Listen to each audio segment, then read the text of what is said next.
En arrivant, c'était tout de suite le dépaysement, une impression de paix à l'endroit où ils vivaient. C'est un camp de nomades où ils viennent passer tout l'été. On est arrivé, bien sûr, j'ai voulu dire bonjour puisque la mère, c'était la mère d'un des muletiers qui nous avait accompagnés dans le désert lorsqu'on avait fait notre traversée du désert. Donc tout de suite, ça faisait le lien. Le muletier était là, il était heureux de nous présenter sa famille. Il nous a accueillis, il y avait un petit air frais, une lumière magnifique, une sensation de calme et de paix qui était très très très appréciable. Tout de suite, tout de suite, tout de suite.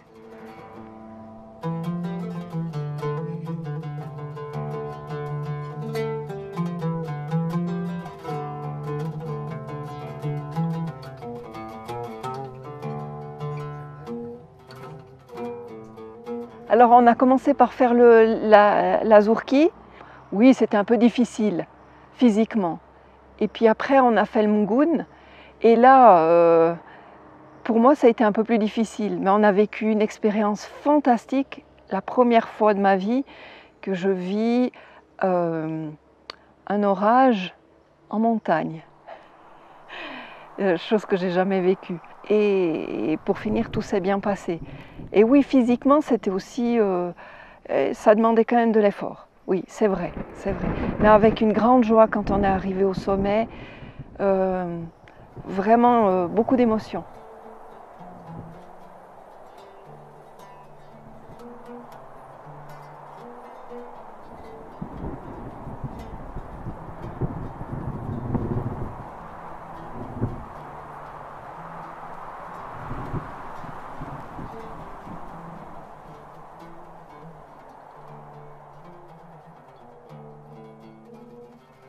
Ce que nous permet Jean-Pierre, c'est assez extraordinaire parce qu'il y a quand même toute une organisation, mais qui ne se fait pas ressentir comme étant quelque chose d'artificiel.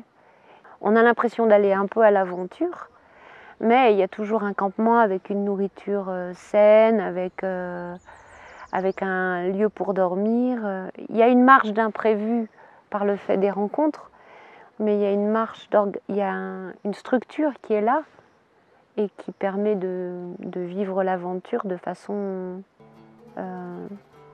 raisonnable, pas prendre des risques, de se retrouver sans manger, sans boire, sans toit.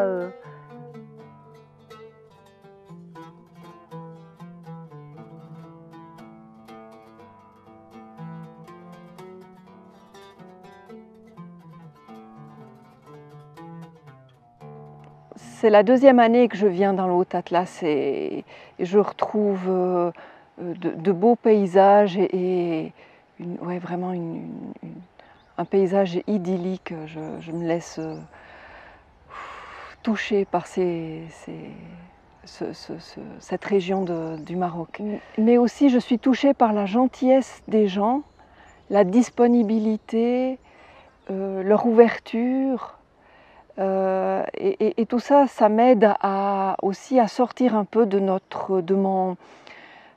tourbillon de la vie, de ce que je vis chez nous en Europe et en Suisse. Ça me permet de prendre du recul et de me ressourcer, de reprendre des forces.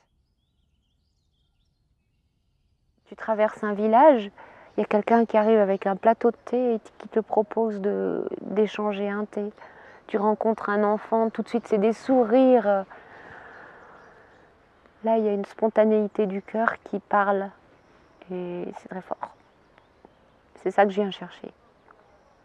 Simplement ça, cette sensation de vivre quelque chose qui te touche au plus profond de toi.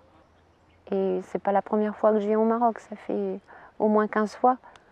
Et je reviendrai parce qu'il y a quelque chose de particulier ici. J'aime m'émerveiller et là, pour moi, le Maroc, c'est extraordinaire.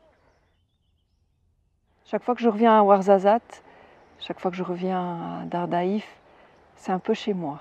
Je suis accueillie comme à la maison.